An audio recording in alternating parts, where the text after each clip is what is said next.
You people are always looking for trouble. Get out of my bar before I make you. That's what Donnie Mercer said to the quiet man in the corner, a man who hadn't spoken to anyone, hadn't even finished his first drink. Just sat there watching the wall, carrying more in his silence than most do in their whole lives. What Donnie didn't know was who he was talking to, and what happens when you disrespect a man who once fought so others didn't have to. Because Donnie thought he was just kicking out a stranger.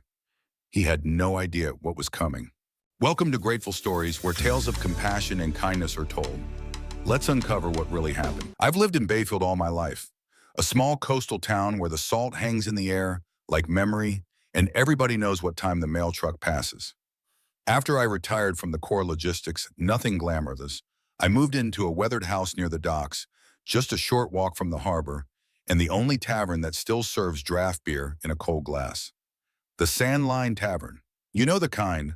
Worn floors, faded jukebox, the same 8 faces every Tuesday night. It isn't much, but it's ours. That's where I first saw him. It was a Tuesday, late October. A misty rain clung to the windows, and the cold crept in through the gaps around the door, no matter how hard Donnie patched them.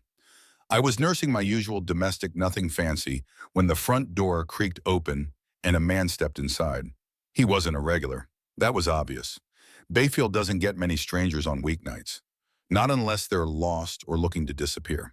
He was average height, maybe 40, short military cut hair, a lean frame beneath a faded gray hoodie and worn jeans. But it was the way he moved that caught my eye, not slow, not rushed, just deliberate. Every step placed with quiet intention, like a man who had spent years walking through places where one wrong move meant you didn't walk out. He took the stool at the far corner under the chart of old shipping lanes that Donnie never bothered to dust. Sat with his back to the wall, eyes scanning without moving his head. Didn't order food, just a beer. One.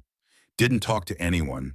Didn't even glance at the television, which was playing the same sports highlights on loop. That was Luke Barrett, though none of us knew his name then.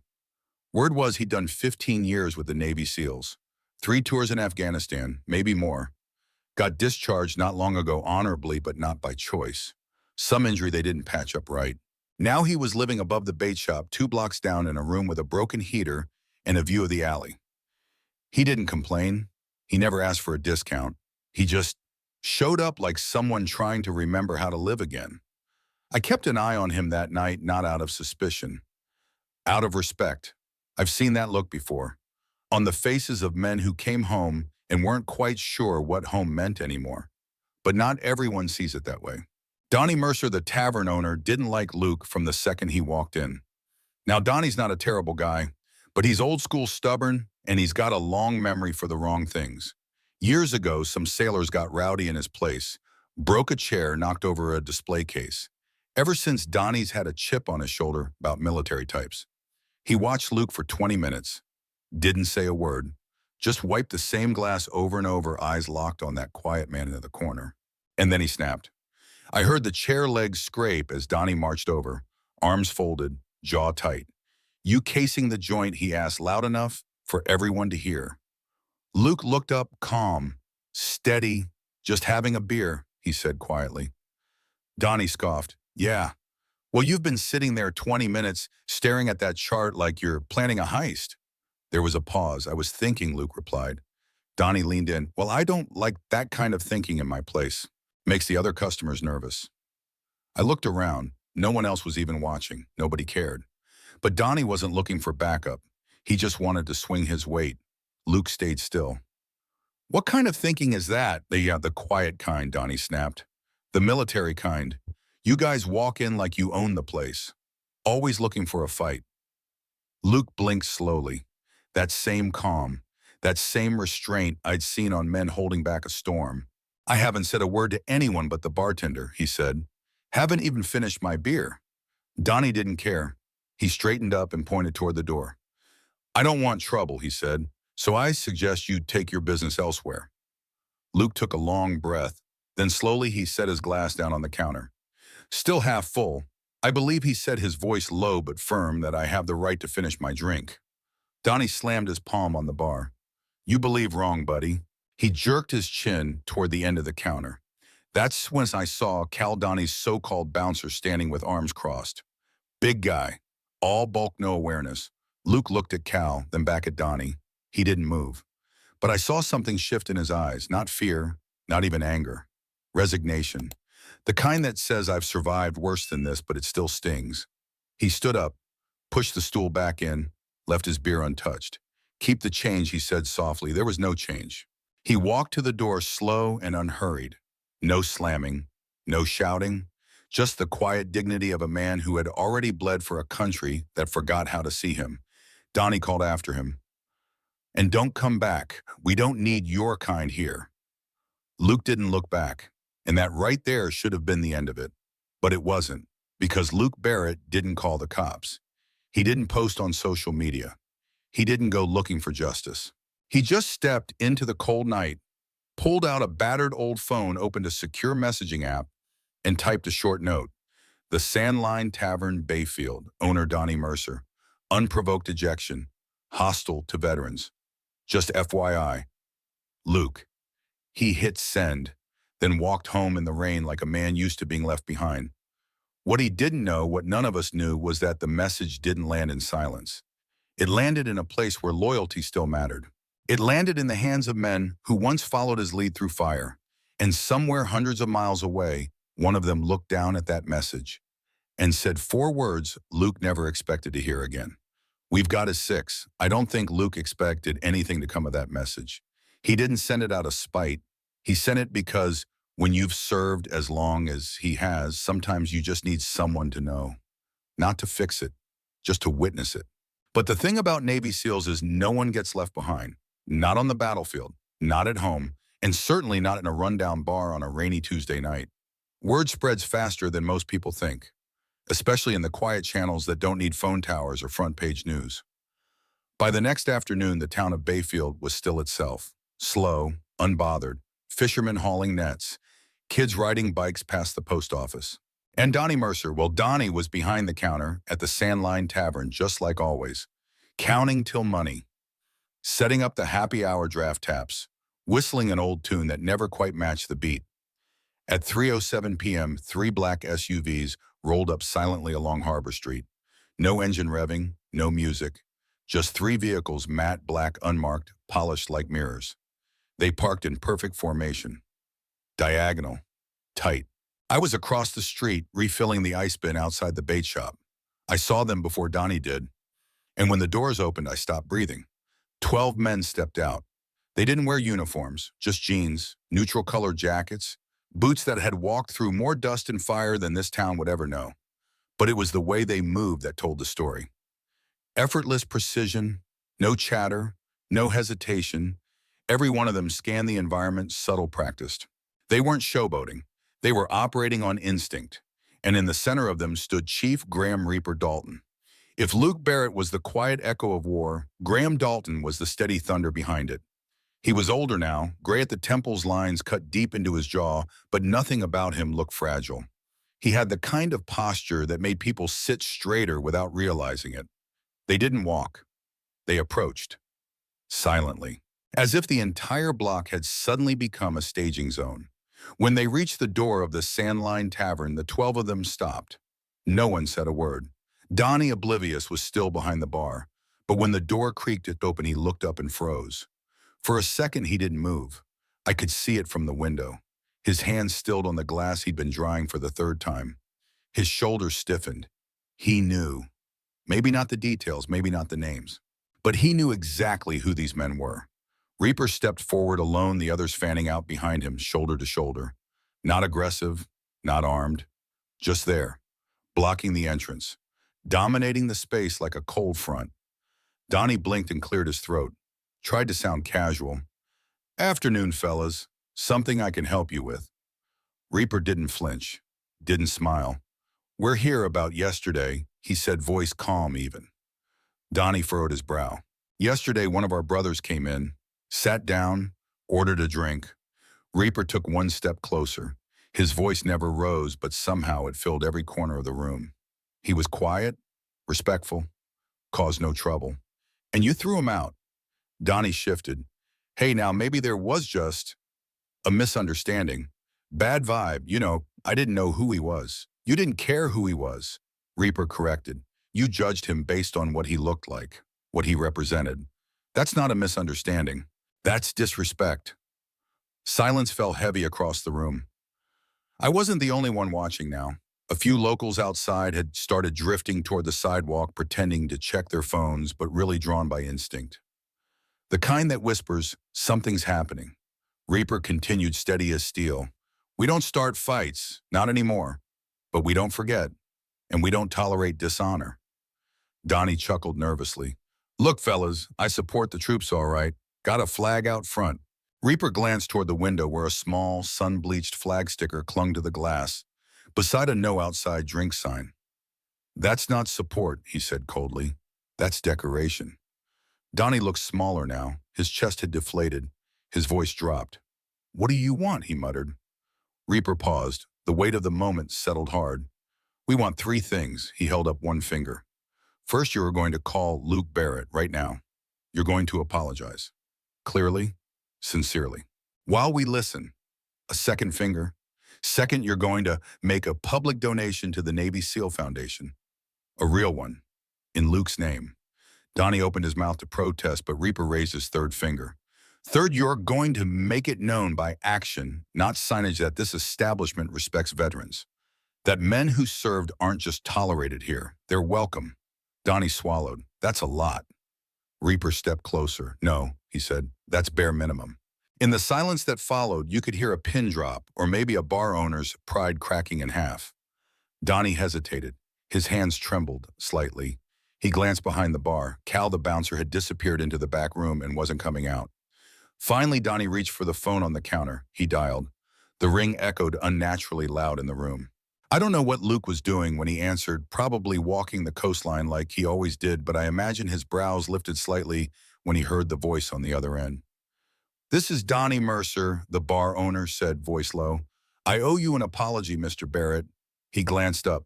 Reaper nodded for him to continue. I made assumptions. I was rude. You deserve better.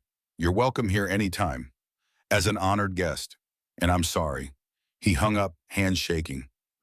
Reaper didn't thank him. He just turned to his team. Doc Anders stepped forward, then pulled Donnie aside quietly. They disappeared into the office for what I assume was a very one-sided conversation about donation amounts and federal receipts. Outside, the rest of the SEALs took seats, ordered nothing, said nothing, just held the room, not with noise, with presence. That's the thing about real warriors. They don't need to raise their voices. Their silence is louder than most men shouting. And that day, Bayfield heard it clear as a bell. The thing about silence, real heavy silence, is that it demands attention. That's what filled the Sandline tavern for the next hour after Donnie made that first call. 12 men in plain clothes sat quietly around the room. Not one drink, not one laugh, not even small talk. They didn't come to socialize. They came to stand watch, and their presence did more to reshape that bar than any renovation ever could. I stayed in my seat near the back, coffee long since gone cold. I didn't move either. Not because I was scared, but because I knew what I was witnessing. It wasn't a protest. It wasn't revenge. It was correction. And Donnie Mercer, God help him, was finally starting to understand that. While the rest of the team took positions near the windows and the bar, Doc Anders led Donnie into the office behind the taps. Door closed, blinds drawn. I couldn't hear a thing, but I didn't need to. I knew the tone. I've heard it before in barracks and after-action briefings, calm voices carrying heavy consequences.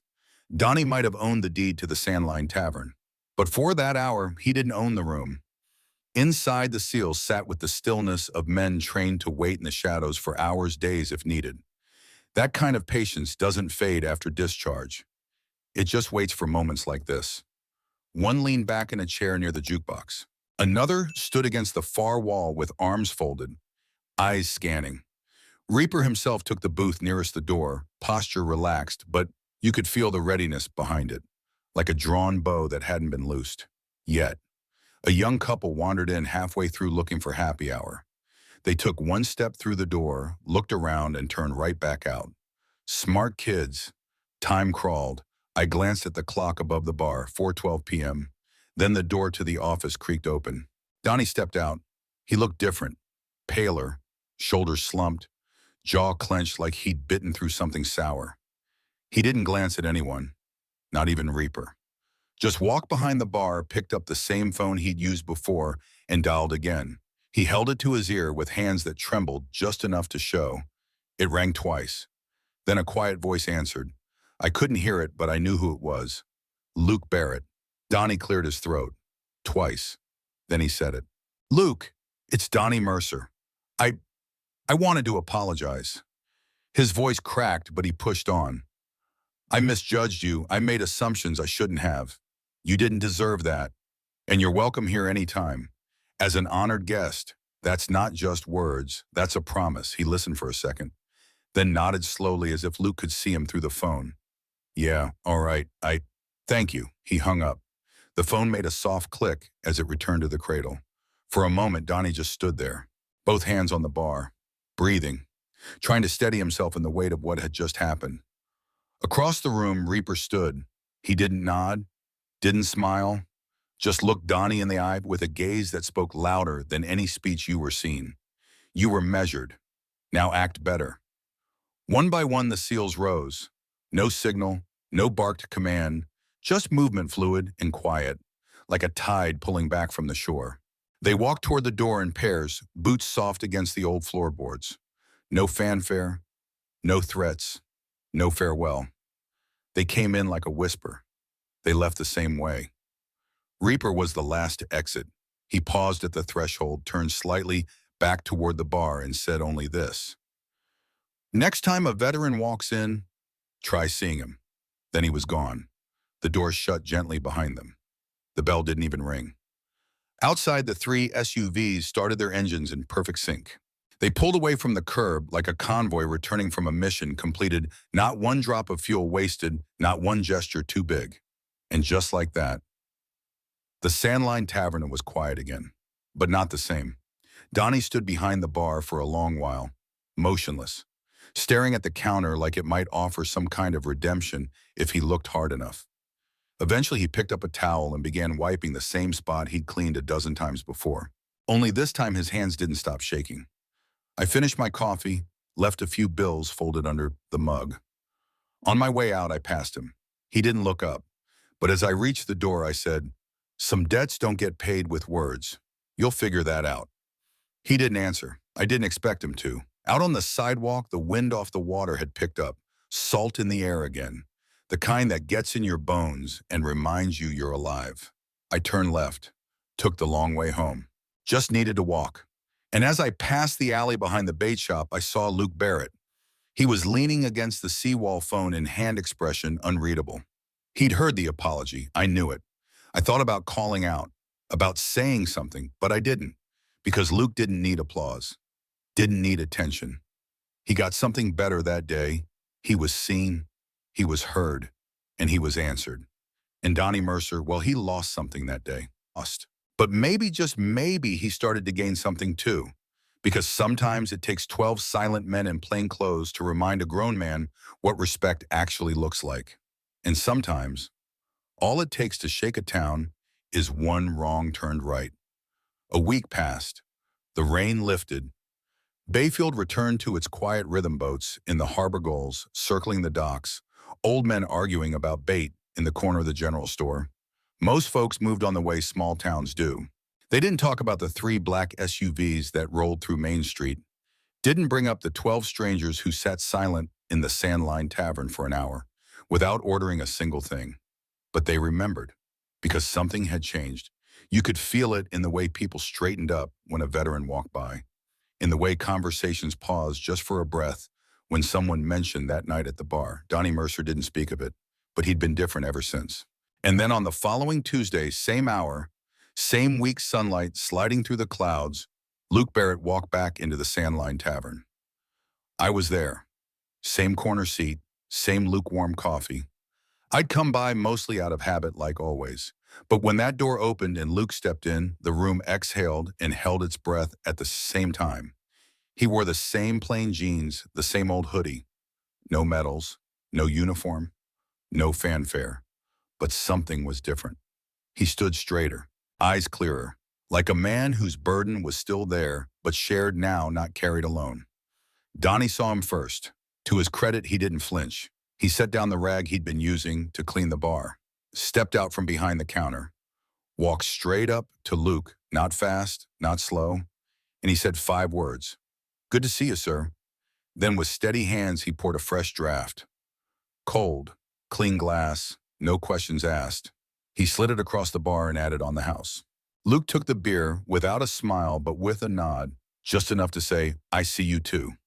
Then the bouncer Cal, the one who'd hung back last time, walked to the door and held it open like a doorman at a military ball. Didn't say a word, just gave Luke a single sharp nod as he passed. The kind of nod you give a man who once cleared a room so you didn't have to. Luke sat at the same stool he had before. Back to the wall, eyes on the chart. Quiet. But this time no tension, no glares, no sideways glances. The jukebox played something old and slow. Pool balls clacked quietly in the back. A couple whispered at the far table. But no one interrupted him. He sipped his beer. Alone but not invisible. Not anymore. I watched it all from my corner. Didn't move, didn't speak. Just observed the way old soldiers do, measuring posture to temperature of a room. And I saw what mattered. Respect didn't shout that day. It didn't march in boots or stand at attention. It sat quietly at the edge of a bar, in the form of a man who had once led warriors through fire and was now simply asking to finish his drink in peace.